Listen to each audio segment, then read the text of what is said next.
Hello everyone. In this program, you will learn to find the factorial of a number using for and while loop in Java.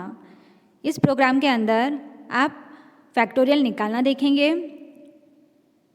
To understand this example, you should have the knowledge of the Java programming topics like Java for loop, Java while and do while loop. इस programme को right करने के लिए आपको Java programming की कुछ topic के बारे में पता होना चाहिए like Java for loop, Java while and do while loop.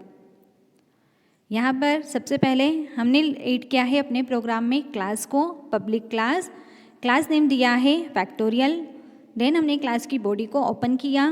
Next line के अंदर आप देंगे मेन स्टेटमेंट को, public static void main string args. Main जो हमारी मेथड है उसकी बॉडी को आप ओपन करोगे. देन हमें क्या निकालना है, फैक्टोरियल निकालना है किसी नंबर का.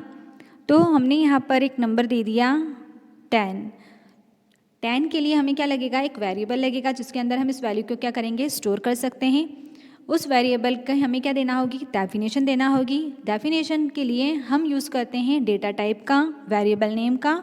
और अगर आपको वैल्यू इनिशियलाइज करना है तो आप किसका यूज़ करेंगे, असाइनमेंट ऑपरेटर का यूज़ करेंगे वैल्यू को इनिशियलाइज करने के लिए.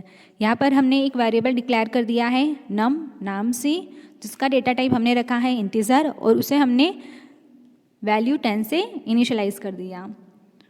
इन this program we have used for loop to loop through all numbers between 1 and the given number num 10, and the product of each number till num is stored in a variable factorial. We have used long instead of int to store large result of factorial.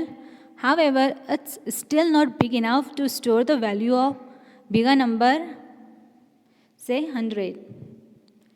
For results that cannot be stored in long variable, we use big integer variable declared in java.math library. Then second हमने एक और variable declare किया है जिसका data type हमने long रखा है. जब हमारे पास में रेंज क्या हो, ज़्यादा हो, तब हम इंटीजर की बजाय किस डेटा टाइप का यूज़ करेंगे, लॉन्ग डेटा टाइप का यूज़ करेंगे. लॉन्ग के अंदर लॉन्ग डेटा टाइप हमने दिया है. यहाँ पर हमने वेरिएबल नेम दिया है फैक्टोरियल. इस वेरिएबल के अंदर हम वो वैल्यू स्टोर करवाएंगे जो क्या होगा, हमारा आउटपुट होगा. उस आउटपुट को स्टोर करने के लिए हमने फैक्टोरियल नाम का वेरिएबल यहाँ पर डिफाइन किया है जिसका डेटा टाइप रखा है लॉन्ग, और इसे हमने इनिशियलाइज कर दिया है फिलहाल 1 से. देन फैक्टोरियल निकालने के लिए यहाँ पर हम लॉजिक को राइट करेंगे. यहाँ पर हम यूज़ कर रहे हैं फॉर लूप का. फॉर लूप के अंदर हमने एक वेरिएबल को इनिशियलाइज कर दिया.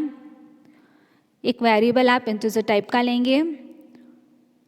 वेरिएबल नेम दिया आई, जिसे हमने इनिशियलाइज किया 1 से, जो कि हमारा क्या है, लूप का एंट्री पॉइंट है. यानी कि हम इस पॉइंट से क्या करेंगे, लूप को चलाना स्टार्ट करेंगे. देन हमें एक लूप को कंडीशन देना होगी कि इस गिवन कंडीशन पर आकर हमारा लूप क्या हो जाए, स्टॉप हो जाए. तो हमने यहाँ पर दे दिया i less than is equals to num. Then third part में हमने दिया है increment operator i plus plus, यानी कि ये क्या है, हमारा एक इंक्रीमेंट ऑपरेटर है जिसे हमने अप्लाई किया है आई वेरिएबल पर. इस तरह से फॉर लूप के अंदर हमने 3 स्टेटमेंट दे दिए.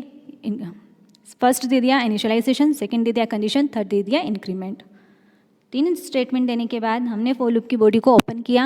इसके बाद हमने जिस पर्पज़ से फॉर लूप को क्या किया है, यूज़ किया है, वो टास्क हम फॉर लूप के अंदर करवाएंगे. यानी कि यहाँ पर हमें क्या निकालना है, फैक्टोरियल निकालना है. तो उसके लिए हमें लॉजिक लिखना होगा. उसके लिए यहाँ पर हमने यूज़ किया फैक्टोरियल मल्टीप्लिकेशन इक्वल्स टू आई. ये जो स्टेटमेंट हमने दिया है ये इक्वल्स होता है factorial is equals to factorial multiply by i. आप देख सकते हैं कमेंट के अंदर हमने जो लिखा है डबल स्लैश के साथ में.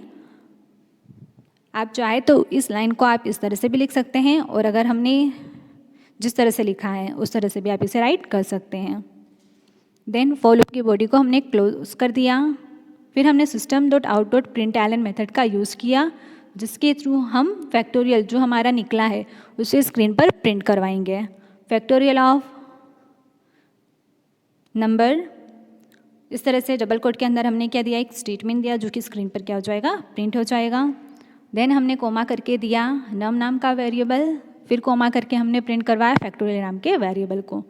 देन हमने दोनों ब्रैकेट, जितने भी ब्रैकेट ओपन किए हैं उतने ब्रैकेट को हम यहाँ पर क्या कर देंगे, लास्ट में क्लोज कर देंगे। अब हम इस प्रोग्राम को रन करके देखते हैं कि क्या जो लॉजिक हमने राइट किया है उससे हमारा फैक्टोरियल निकल रहा है या नहीं। Now you can see on the screen हमें फैक्टोरियल मिला है। यहाँ पर हमने जो नंबर दिया था उसका जो आउटपुट हमें मिल रहा है, हमने दिया था नंबर 10, फैक्टोरियल ऑफ 10, जो कि हमें मिल रहा है 3628800। इस तरह से आप जिस नंबर का चाहे उस नंबर का क्या निकाल सकते हैं, फैक्टोरियल यहाँ पर निकाल सकते हैं। सपोज आपने यहाँ पर दिया होता 4, देन आप करते इस प्रोग्राम को रन, तो आपको क्या आउटपुट मिलता है इस केस में, 24। आप जो भी नंबर देंगे उसका ये आपको क्या करेगा, फैक्टोरियल निकाल कर आपको आउटपुट जनरेट कर देगा। आई होप ये लेक्चर आपके लिए यूज़फुल रहा होगा। Thank you so much.